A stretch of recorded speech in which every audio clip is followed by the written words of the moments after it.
चलिए अब जो है हम लोग आरएमएस स्पीड का सिग्निफिकेंस समझते हैं। ओके, आरएमएस स्पीड का सिग्निफिकेंस ध्यान दीजिए क्या है। पहला तो प्रेशर का कैलकुलेशन बताता है,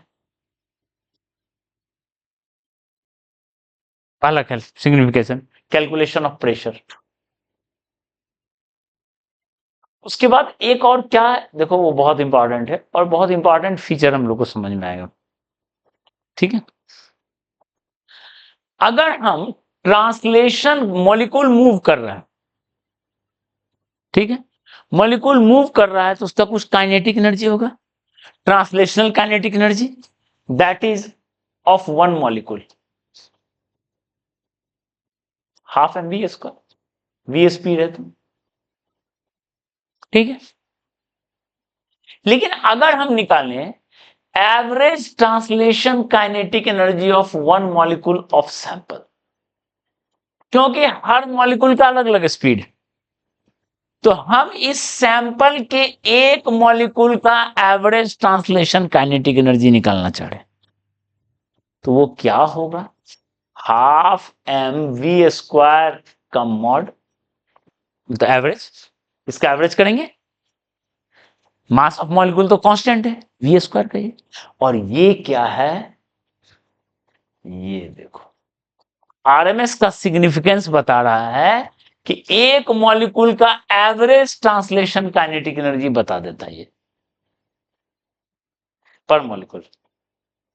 और इसको अगर हम सॉल्व करें average translation kinetic energy of one molecule, तो ये जो सॉल्व होके आता है वो रिजल्ट क्या आता है, v r m s t by m root over square. क्यों? क्योंकि m और रूट हटाए तो m mm कट गया, 3 kT/m, बहुत इंपॉर्टेंट रिजल्ट। ठीक है, यानी एक मॉलिक्यूल का मास, हर मॉलिक्यूल का मास अलग अलग है, सबका आरएमएस स्पीड अलग अलग है, लेकिन अगर हम उसका ट्रांसलेशनल काइनेटिक एनर्जी निकालें एवरेज वैल्यू, तो हर मॉलिक्यूल का सेम आएगा एक सैंपल में। ठीक है, for a sample of various gases in a mixture at temperature T, मान लो T टेम्परेचर पे बहुत सारा गैस जो है एक मिक्सचर बना रहा है, ठीक है, बहुत सारा गैस जो है मिक्सचर बना रहा है T टेम्परेचर पे, तो हर मॉलिक्यूल का मास अलग अलग है, हर मॉलिक्यूल का वीआरएमएस अलग अलग है, एवरेज ट्रांसलेशन काइनेटिक एनर्जी पर molecule is same for each component. ये बहुत इंपॉर्टेंट सिग्निफिकेंस है, मतलब एक मॉलिक्यूल का मास V1 आरएमएस, एक का M2 V2 आरएमएस स्क्वायर, एक का M3 V3 आरएमएस का स्क्वायर, सो ऑन चलता जाएगा, और ये सब वैल्यू क्या आएगा,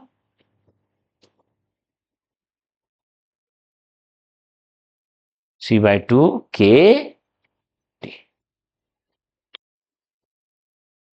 क्लियर है?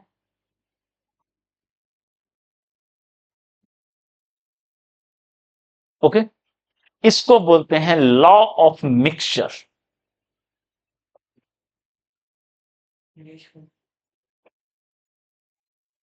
मतलब हर गैस जो है,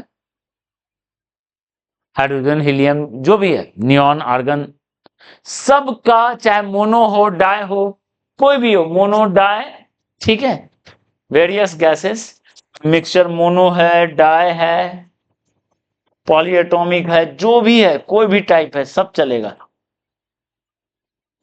तो एक बहुत बेसिक चीज जो है, ठीक है, हर मॉलिक्यूल का एवरेज ट्रांसलेशन काइनेटिक एनर्जी क्या होगा, सेम। ठीक है, तो अगर हम यहां से निकालें translation kinetic energy of sample, पूरे सैंपल का निकालना चाह रहे हैं। एक मॉलिक्यूल का तो निकल गया, अब पूरे सैंपल का हम ट्रांसलेशन काइनेटिक एनर्जी निकालना चाह रहे हैं। चाहे सैंपल में जो भी हो, मोनो हो, डाई हो, मिक्स हो, कुछ भी हो, तो वो रिजल्ट क्या आएगा देखो बहुत अच्छा से। एक मॉलिक्यूल का निकल गया, कितना मास है, क्या स्पीड है, मायने नहीं रख रहा है, बस निकल गया। तो एक मॉलिक्यूल का निकल गया 3/, तो हम क्या लिखेंगे, total number of molecules into 3/2 kT लिखेंगे क्या। And total number of molecules क्या होगा, n इंटू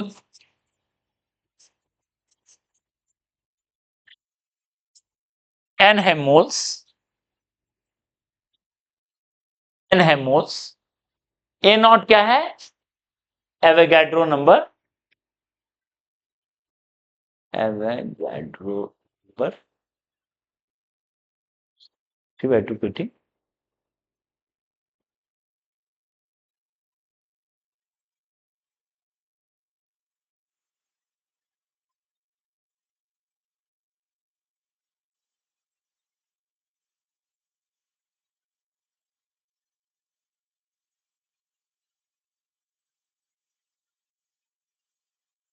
ठीक है, अब देखो ये क्या होगा, अब नंबर ऑफ मोल मिक्सर है तो n1 n2 n3 सब आ जाएगा।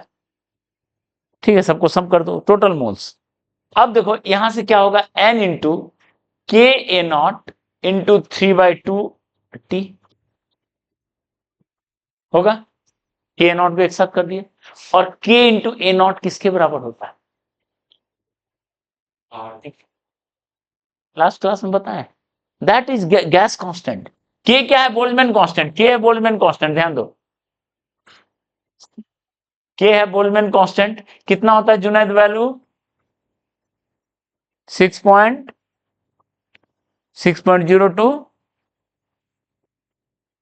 10⁻23। बोल्ट्जमैन कांस्टेंट का कितना होता है वैल्यूज, 1.08 इंटू यूनिट कितना होता है जुनैद, बोल्ट्जमैन ही तुम्हारे सपने में आएगा, जूल पर केल्विन। ठीक है, 100 150 100 साल पहले मरा हुआ है, मतलब 1907 में बेचारे सुसाइड कर लिए, वही आएंगे सपने में। ठीक है, पिछले क्लास में इतना हम समझाए और मैसेज भी किए रिवाइज करके आना, तुम रिवाइज नहीं किए ना। ठीक है, भुगतना भाई,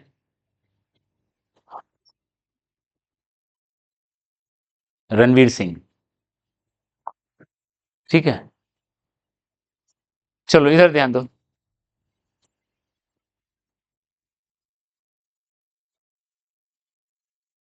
क्या हुआ, बोल्ट्जमैन आना चाहता है, नहीं, हाँ ठीक है, हाँ यार देखो, के ए नॉट, के ए नॉट क्या होता है, R, R is gas constant, तो क्या हो गया 3/2 nRT, ध्यान दो। ठीक है, और nRT किसके बराबर होता है, पीवी।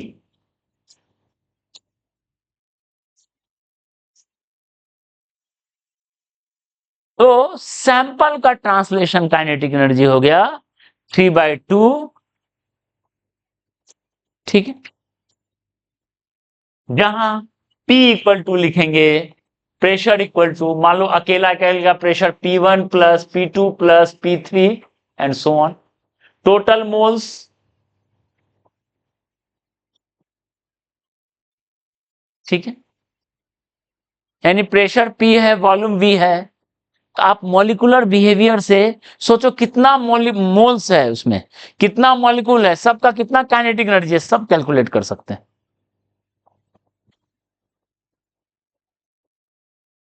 ठीक है, तो इस पे भी क्वेश्चन बनता है, इस पे भी क्वेश्चन बनता है, एकदम formula putting, average translation kinetic energy of sample, kinetic energy of sample, sorry translation kinetic energy of sample. समझ में आया सिग्निफिकेंस, वीआरएमएस का सिग्निफिकेंस समझ में आया। ठीक है, ओके, 3/2 kT, बहुत इंपॉर्टेंट है। ओके, तो जैसे मान लो दो कोई टेम्परेचर, कोई सैंपल है, सैंपल ऑफ मान लेते हैं ऑक्सीजन गैस एट 200 केल्विन, तो पूछा जाएगा average translation kinetic energy of one molecule कितना होगा। तो हम सीधा फॉर्मूला लगाएंगे 3/2 1.38 इंटू 10⁻⁻23 जूल पर kelvin into T 200 kelvin, kelvin kelvin cut गया, सॉल्व कर लो। ठीक है, इस टाइप से बनता है। तो ये बहुत इंपॉर्टेंट पॉइंट। वीआरएमएस का सिग्निफिकेंस समझ में आया क्या है? ठीक है,